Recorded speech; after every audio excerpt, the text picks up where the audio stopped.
थोड़ा बहुत पहले रिसर्च कर लो, झट से पैसा इन्वेस्ट मत करो कहीं पे भी। इस फिल्म इंडस्ट्री के लिए कहीं पे भी ऑडिशन के लिए लोग पैसे मांगते हैं, नो। पहले रिसर्च करो, अगर कौन पैसा मांग रहा है, कहाँ से पैसा मांग रहा है, झप से मत दो, क्योंकि वो आपको बहुत लालच दिखाएंगे कि आपको ये देंगे। रिसेंटली मेरे पास एक मैसेज आया कि 50,000 रुपए मांग रहे हैं जीटीवी के काम के लिए कोई, बट दैट्स फेक। वैसे नहीं होता। पैसा देके कोई भी ऑडिशन में पैसा देके कुछ नहीं होता। नमस्कार, नमस्ते, हेलो। सो ऑडिशन प्रोसेस के सेकंड एपिसोड में आप सभी का स्वागत है।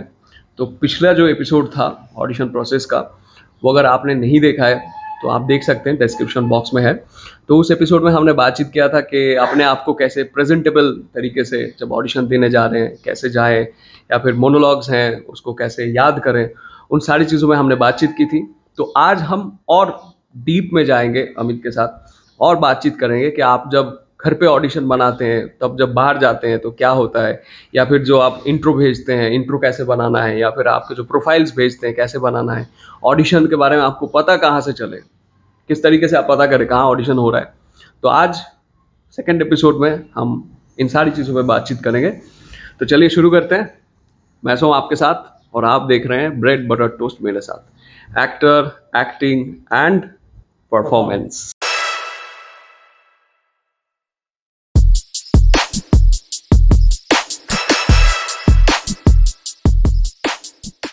सर कभी जैसे होता है कि हम मोनोलॉग याद कर लेते हैं घर पे, तो जैसे हम कैमरा के सामने परफॉर्म करते हैं तो वहाँ पे कुछ नर्वस फील नहीं होता है। हम एक टेक में, दो टेक में कैसे भी कर लेते हैं वो जगह पे। लेकिन जब ऑडिशन के टाइम पे हमें बहुत नर्वस होता है और डर भी होता है अंदर से, मतलब लगता है कि नहीं क्यों डरूं, मैं तो एक्टर हूँ, मैं करूंगा परफॉर्म वहाँ पे। लेकिन फिर भी अंदर से डर आता है वो चीज़ का परफॉर्म करते समय। और जब वो चीज़ सोचते हैं कि हाँ ये परफेक्ट कर लूंगा मैं, वो टाइम पे वो चीज़ होती नहीं है, कुछ अलग ही हो जाता है। बिल्कुल। और तो जो डर होता है वो डर को कैसे भगाएं हम? अभी छोटा सा एग्जांपल दे रहा हूँ, जैसे मैं अभी आपके साथ यहाँ पे बैठ के बातचीत कर रहा हूँ, ओके। तो मेरे सामने मेरा जो कैमरा कर रहा है विवेक, वो भी बैठा है। तो बार बार वो अगर हिल रहा है, नजर पे वो जा रहा है कि कुछ हो रहा है, या फिर वहां पे कुछ चला गया, यहाँ पे कुछ आवाज हुआ, वो सब कुछ जा रहा है। लेकिन स्टिल आपको इतना कॉन्सेंट्रेट बना के रखना पड़ता है कि आप उस चीज पे फोकस रहो, क्योंकि आज मैं किस चीज पे आपसे बातचीत करूंगा, मैं उस चीज पे कॉन्फिडेंट हूं कि मुझे पता है कि मुझे किस चीज पे बातचीत करना है और मैं क्या कहूंगा। अगर आपको वो पता ही नहीं होगा एग्जैक्टली, आप कॉन्फिडेंट नहीं होंगे वहां पे, तो आपका कॉन्सेंट्रेशन बिगड़ेगा। नाउ द थिंग इज, जब आप घर पे करते हैं, अकेले करते हैं, तो आपको कोई देख नहीं रहा होता है, आप कैसे भी करते हैं, आपको कोई जज करने वाला नहीं होता है। लेकिन जब आप ऑडिशन पे जाते हैं, तो ऑडिशन पे आपको पता होता है कि मेरे पीछे अभी 100 लोग लगे हुए हैं, तो मुझे एक बार में करके जाना है। तो वो जो प्रेशर है ना, उस प्रेशर को हम हैंडल कैसे करें, वो ये जो डरने वाली चीज है आपके अंदर के, आज मैं सही कर पाऊंगा, सही बोल पाऊंगा। या जैसे मैं रोज क्लास करता हूं, तो मुझे हर क्लास से पहले एक प्रिपरेशन लेना पड़ता है। चाहे मैं एनएसडी से करके आया हूं, मैं क्लासेस ले रहा हूं रेगुलरली, मैं उस पर लेसन दे रहा हूं सभी को, लेकिन मुझे हर चीज करने से पहले अगर मैंने प्रिपरेशन नहीं लिया तो मैं फेल हो गया हूं। मैंने देखा कि मैं फेल हो गया हूं, वो नहीं हुआ। तो it's all about your preparation. और जब घर पे करेंगे तो मुझे वैसे ही मैंने कहा कि कोई देखने वाला नहीं है, तो मुझे कोई फर्क ही नहीं पड़ता कौन देख रहा है नहीं देख रहा है, मैं कर रहा हूँ अपने हिसाब से। कोई आपको नहीं टोकने वाला कि भाई इसको थोड़ा ऐसे करो ना, भाई वो आवाज को थोड़ा जोर जोर से बोलो ना, ऐसे करो। और जब आप शूट करने जाते हैं तो वहां यू आर गेटिंग पेड, आपको पैसे मिल रहे हैं। तो वहां अगर एक गलती हो जाती है तो वहां मतलब घंटे में लाखों लाखों रुपए खर्च होते हैं, है ना। तो वहां अगर एक गलती होगी तो आपके वजह से वो पीछे चला जाएगा, तो उसका भी आपको प्रेशर रहता है कि मुझे एक बार में करना है, मुझे एक बार में करना है। घर पे हो गया, लेकिन बाहर जाके नहीं होता। इसलिए ये जो नेट प्रैक्टिस है और जो मैच है वो बिल्कुल अलग है। तो आपका नेट प्रैक्टिस जैसा होगा, जितना प्रिपरेशन अच्छा होगा, आपको मैं 3 अगर चीज बताऊं कि आप अपने घर पे अगर क्रिकेट बॉल की बात कर रहा हूँ, क्रिकेट खेल रहे हैं घर पे, बॉल लटका के उसमें शैडो प्रैक्टिस कर रहे हैं। फिर आप नेट प्रैक्टिस पे गए तो वहां आपके जान पहचान के कुछ लोग हैं। फिर आप मैच खेलने गए, तो मैच जब खेलने जाते हैं तो तब आता है असली मजा, क्योंकि वहां बहुत प्रेशर होता है, दबदबा होता है, आपके पास एक लिमिटेड टाइम होता है, वो कॉस्टिंग होता है, बहुत सारी चीजें होती है। तो वो वही है कि जो ये जो आपका एक प्रोसेस है, यहाँ से वहां, वहां से वहां, ये शुरू में आप अपने घर पे कर रहे हैं, फिर आप बाहर निकले, थोड़ा और बेटर हुआ, थोड़ा और बेटर हुआ। फिर आप कहीं और एक जगह पहुंचे, शूट पे पहुंचे, वहां पे थोड़ा और बेटर हुआ। तो ये होता है, ये जो कॉन्शियस हो जाना है उसको ही हमें हटाना है, कि हम कॉन्शियस हो जाते हैं, तो कॉन्शियस नहीं होना है। और उसके लिए ही ये सब काम है कि जितना आपको, देखो आप शुरू में नए होते हैं तो आपको बहुत कम काम मिलता है ना। लेकिन जैसे मैं बोलूँ कि मुझे यूट्यूब ने बहुत हेल्प किया। मैं जैसे कैमरे पे वैसे बैठ के बात कर रहा हूँ, तो मैं रेगुलर बात कर रहा हूँ, ऐसे ही बोल रहा हूँ। और मेरे जैसे मेरे लिए एक और चैलेंज है बीइंग अ बंगाली, हिंदी में बातचीत करना है, क्योंकि इतनी सारी बातचीत कर रहा हूँ तो ये शब्द दिमाग में जनरेट होना चाहिए, हिंदी में सोचना चाहिए। तो ये जब हिंदी में मैं कॉन्फिडेंट हो गया तब मैं बात कर सकता हूँ। अगर मैं हिंदी पे कॉन्फिडेंट नहीं हूँ, मैं कैसे बात करूंगा? मैं उस चीज को लेकर कॉन्फिडेंट ही नहीं हूँ, मैं कैसे करूंगा? तो कॉन्फिडेंस भी आपको बिल्ड करना है, तब जाके कॉन्शियसनेस जो है वो हट सकता है। ये भी प्रैक्टिस का ही पार्ट है। और जैसे कभी कभी हमें पता भी नहीं होता है कि ऑडिशंस कहाँ हो रहे हैं, क्योंकि हम घर पर होते हैं, कोई कोई बहुत दूर होता है, जैसे ज़्यादातर तो अंधेरी में ही होते हैं ऑडिशन, लेकिन और भी जगह होते हैं कहीं पे, तो हमें पता नहीं होता है लेटेस्ट अपडेट क्या है, कहाँ पे ऑडिशन हो रहे हैं, तो कैसे हम पता लगाए कि वहाँ पे। जैसे मैं मुंबई आया था शुरू में, तो मुंबई में यहाँ पे आराम नगर है, महाड़ा का कुछ जगह है, तो यहाँ बेसिक तो रोज छोटे मोटे ऑडिशंस सब कुछ चलते रहते हैं। तो लोग जाते हैं वहाँ, इंट्रो देते हैं, बहुत सारे कास्टिंग हाउसेज हैं वो इंट्रो लेते हैं। तो अभी भी उसका फिर से शुरू हो गया कोरोना के बाद। लेकिन ऑनलाइन के लिए ये है कि अभी सारी चीज़ें बहुत, ये पैन इंडिया जो हम कहते हैं कि सब जगह से सब कास्टिंग हो रहा है ना। तो आप मैं कहूँगा इंस्टाग्राम पे बहुत सारे ऐसे कास्टिंग सर्च करोगे, इंस्टाग्राम पे बहुत सारे पेजेस हैं, फेसबुक में बहुत सारे ऐसे कास्टिंग पेजेस वगैरह है, सब कुछ है। तो आप सर्च करोगे तो वहाँ आपको बहुत नंबर मिलेगा। इसके अलावा कुछ व्हाट्सअप ग्रुप्स भी है। अगर जब आप मुंबई में होते हैं स्पेशली, तब आपको पता चलेगा कि वहाँ बहुत सारे एक्टर्स के बीच बहुत सारे जैसे विपुल भट्ट सर करके एक है, तो उनका मैंने एक सब्सक्रिप्शन लिया था, वो ऑडिशन भेजते हैं। वो तो गरिमा ने भी वो कहा था, रिकमेंड किया था, तो उनका आप सर्च करके देख सकते हैं। तो वहाँ बहुत सारे ऑडिशंस के ऐसे ना लिंक्स आते रहते हैं। अब उसमें क्या जेन्युइन है, क्या डुप्लीकेट है, वो भी जानना पड़ेगा। तो आप देते रहोगे, अपने घर से भेजते रहोगे, तो ये जो प्रोसेस है उसको आपको फॉलो करना है, ऑनलाइन फॉलो करना है, ऑफलाइन फॉलो करना है। आपके एरिया में कहाँ काम होता है, जैसे कोलकाता अगर मैं कहूँ, कोलकाता में तो ऐसा कास्टिंग हाउस सच ऐसा कुछ बहुत ज़्यादा है नहीं। तो वही है कि आपको ऑनलाइन फॉलो करते रहना पड़ेगा। जो कास्टिंग डायरेक्टर्स हैं, जो डायरेक्टर्स हैं, उनको फॉलो करते रहो। आजकल बहुत इजी हो गया है उनको फॉलो करना। तो वो जब भी अपडेट डालते हैं, आप रोज देखते रहो, चेक करते रहो कि आपके क्राइटेरिया के हिसाब से क्या कुछ आ रहा है, ऐसा कुछ कास्टिंग के लिए आ रहा है, तो आप उनको फोटो भेजो, आप उनसे कांटेक्ट करो। वो अगर आपका फोटो आप पसंद आ रहा है उनको, तो फिर आप जरूर रिप्लाई करेंगे। जैसे अभी तो रांची से आया मेरा एक स्टूडेंट है, तो वो अभी क्लास कर रहा है, तो उसको उसने एक फोटो भेजा एक जगह, किसी ने रिकमेंड किया था, तो उसने ऑडिशन दिया जाके, तो उसको काम मिल गया एक सीरीज में। So that's good. तो आपका लक भी हो जाता है कि आपके कैरेक्टर अगर बेसिकली लुक पे डिपेंड होता है, आपका अगर लुक सही जा रहा है उस कैरेक्टर के लिए और आप काम भी ठीक ठाक कर लेते हैं, तो मिल जाता है। वैसे बाकी लुक नहीं होता है तो ऑडिशन पर ऑडिशन देते जाओ, कुछ कमियां तो रहती हैं, वो मुश्किल हो जाती है, तो उस पर कभी हम फिर से बातचीत करेंगे, है ना। तो ये सारी चीज़ आप फॉलो करो। आप ऑडिशंस कहाँ हो रहे हैं ये आप जान सकते हो, लेकिन आपको खुद से एफर्ट पुट करना पड़ेगा, कि जाके जाके ढूंढना पड़ेगा। जैसे मैं शुरुआत में मुंबई आया था तो बहुत सारे ऑफिस में घूमता था, क्या ऑडिशन हो रहा है, क्या ये हो रहा है, कहाँ हो रहा है, क्या हो रहा है।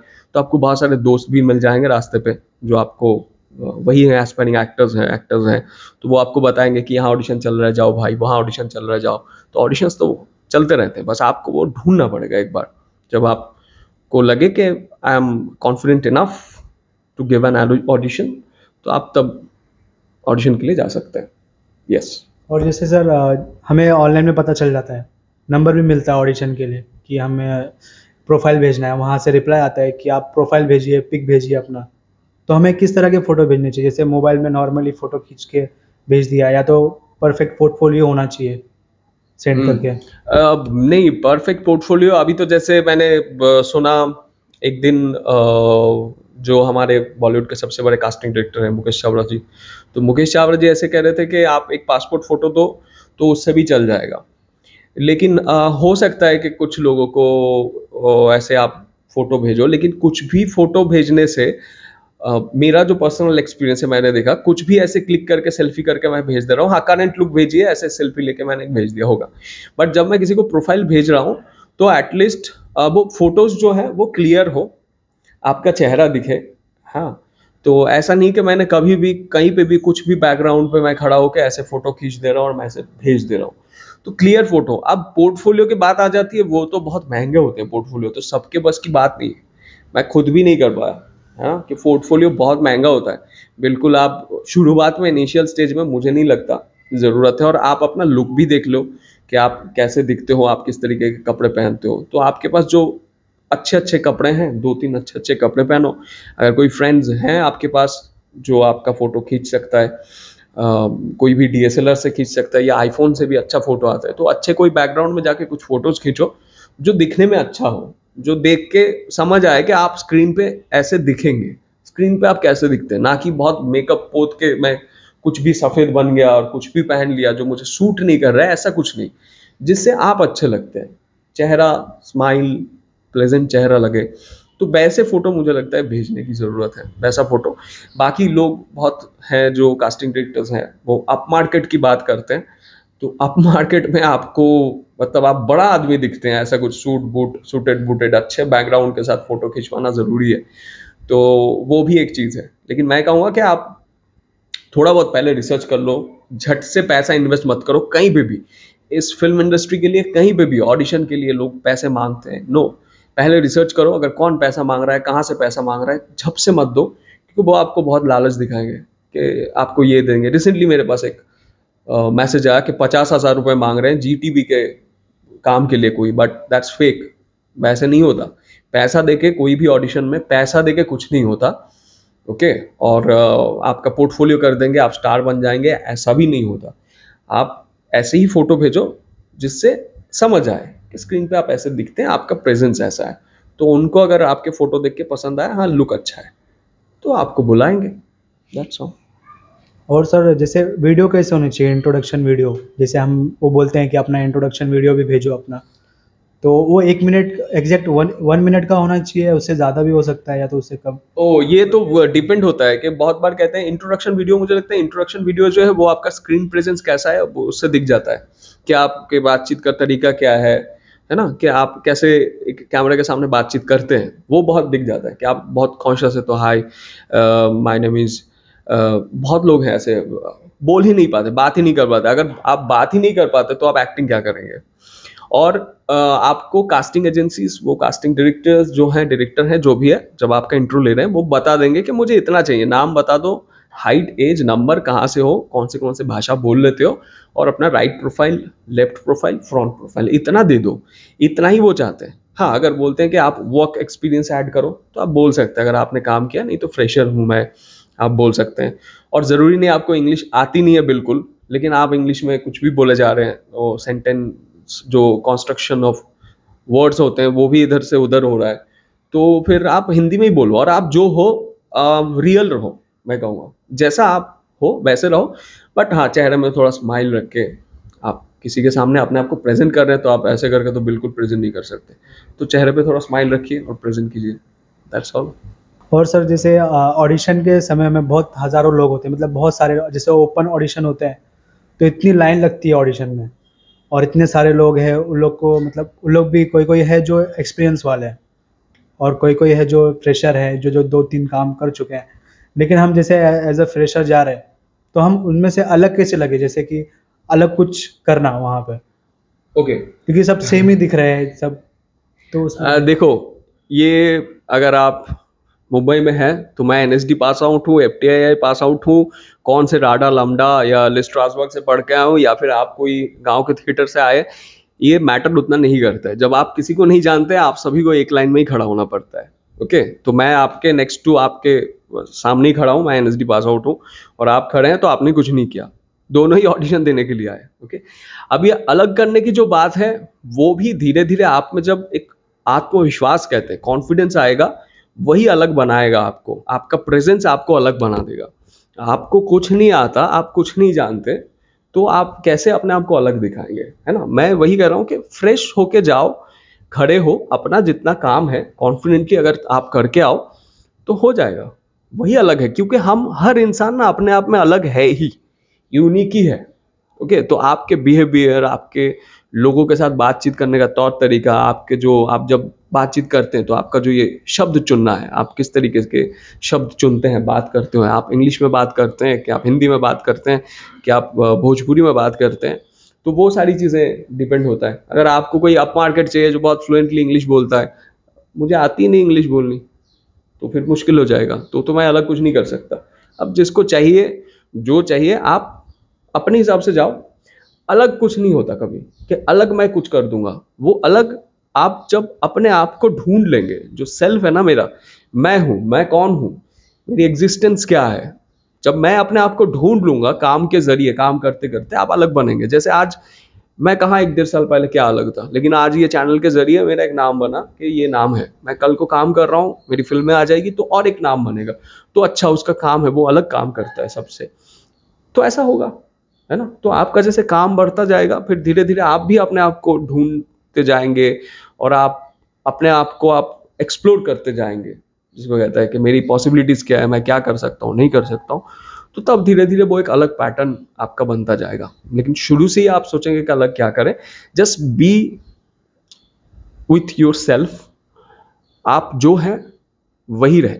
आप कुछ प्रिटेंड करना होता है ना कि हम तो ये हैं, वो जो ज़्यादा दिखाने की हम सोचते हैं वो ना दिखाए, आप जो है वैसा ही रहे। मेरा ये तो बिल्कुल पर्सनल सजेशन है।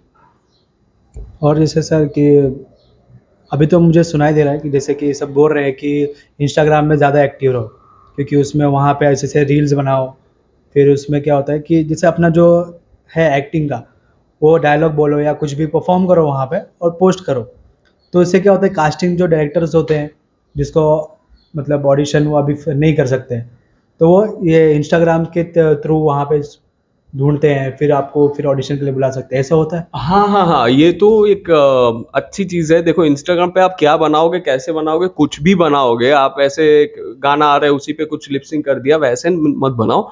आप अपना कुछ डालो कि मैं एक मोनोलॉग बना रहा हूँ, 1 मिनट का है, एक परफॉर्मेंस है, मैं उसको डाल रहा हूँ, या मेरे कुछ अच्छे फोटोज डाल रहा हूँ, ताकि वो प्रोफाइल जब हम खोल रहे हैं, जैसे मुझे भी ये उतना पता नहीं था, लेकिन जब मैंने अभी जैसे यूट्यूब चैनल, तो बहुत लोग मुझे डायरेक्टर्स के फ़ोन आते हैं, कुछ डायरेक्टर्स के फ़ोन आए हैं, मुझे काम भी मिला है इसके ज़रिए कि जब भी मैं किसी ने सर्च किया तो मेरा प्रोफाइल मिला, उन्होंने पूरा मुझे चेक किया कि ये बंदा करता क्या है, या इसका अप्रोच कैसा है ना, ये दिखता कैसे है, ये बातचीत कैसे करता है। तो उनको लगा कि अरे ये अच्छा है, नॉलेजेबल है, इसको हम फ़ोन कर सकते हैं। तो उन्होंने नंबर फिर मांगा, फिर इंस्टा पे मेरे साथ कांटेक्ट किया या फ़ोन किया उन्होंने। तो आपका जो ये प्रोफाइल मेंटेन है एक्टर के लिए वो ज़रूरी है। तो मैं भी धीरे धीरे वही कोशिश कर रहा हूँ कि प्रोफाइल को मेंटेन करते हैं। जैसे ब्रेड बटर टोस्ट के लिए एक the actors coaching India, TAC India, तो उसका मैंने एक प्रोफाइल बनाया ताकि मेरे क्लास के बारे में वहाँ आपको हर अपडेट मिले, उसके अलावा कुछ ना मिले। तो आपका प्रोफाइल जो होगा उसमें आपके बारे में ही होगा, आप किस तरीके से एक्ट करते हैं, आप किस तरीके से फोटो खींच रहे हैं, या फिर आप क्या बना रहे हैं, वो डिपेंड है। तो बहुत लोग कहते हैं बहुत लोग बना रहे हैं, आपको क्या करना है वो आप सोचो, क्योंकि आपका जो प्रोसेस होगा वो यूनिक प्रोसेस होगा, आपका अपना प्रोसेस होगा।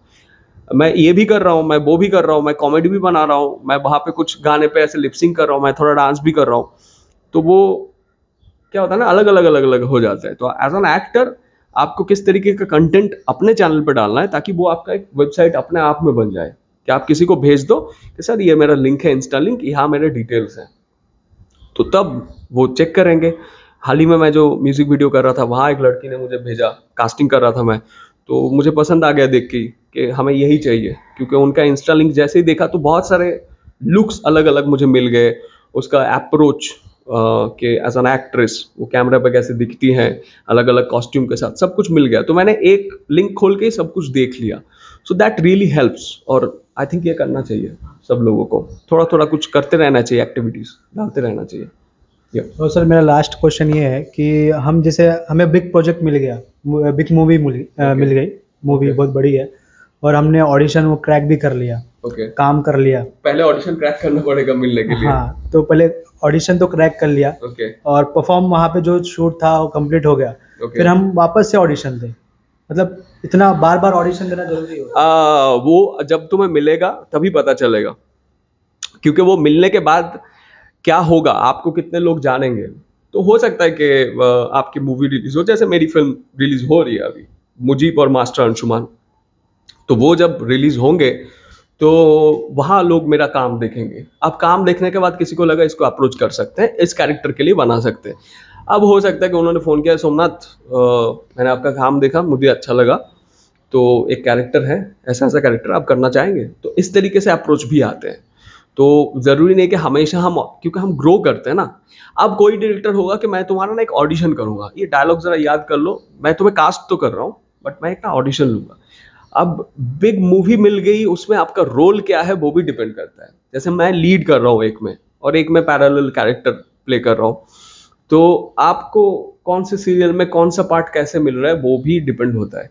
नहीं तो फिर आप जैसे छोटे छोटे कोई बड़े प्रोजेक्ट पे मैंने एक बार वो मुंह दिखाया था या फिर 2 डायलॉग बोला था, तो वो आपको ऑडिशन देके ही मिलता जाता है। अगर अच्छा काम मिला तो उस काम से आपको काम मिलेगा, है ना। और या तो फिर हो सकता है आपने कोई अच्छा सा छोटा सा ही कैरेक्टर है, लेकिन उस कैरेक्टर को बहुत बारीकी से अच्छे से प्ले किया, तो वहाँ के लोगों ने आपको देखा कि ये तो बंदा डेडिकेटेड है, अच्छा है, बहुत सारी चीज़ें डिपेंड करती है। तो फिर वहाँ से आपको काम मिलता जाएगा। बाकी ऑडिशन देना वो तो क्या है, अगर ऑडिशन कोई मांग रहा है दे दो ऑडिशन, या कोई डायरेक्टली आपको अप्रोच कर रहा है तो कर लो काम, दैट्स ऑल, है ना।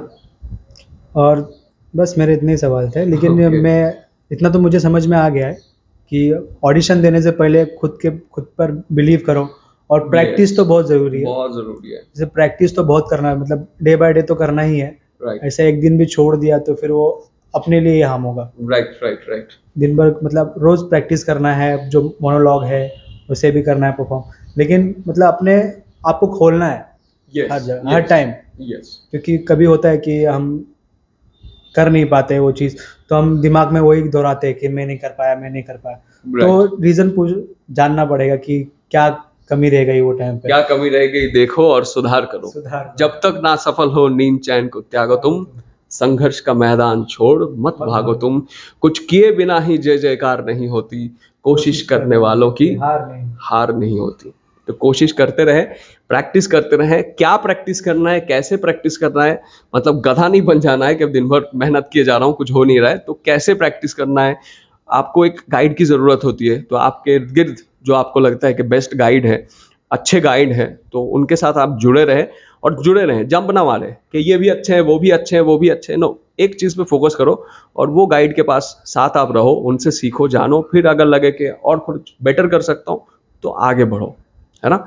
सो वीडियो कैसा लगा ज़रूर कमेंट करके बताइए, और आपका कोई सवाल हो तो आप कमेंट बॉक्स में मुझे पूछ सकते हैं। तो ऐसे ही मेरे साथ बहुत सारे एस्पायरिंग एक्टर्स जुड़े हुए हैं, जो मेरे क्लास में भी हैं, बाहर भी हैं।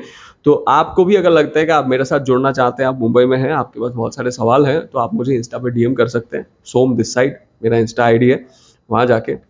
बाकी इतनी बातें कर ली तो एक लाइक तो बनता ही है। मिलते हैं बहुत जल्द, take care, bye and stay safe.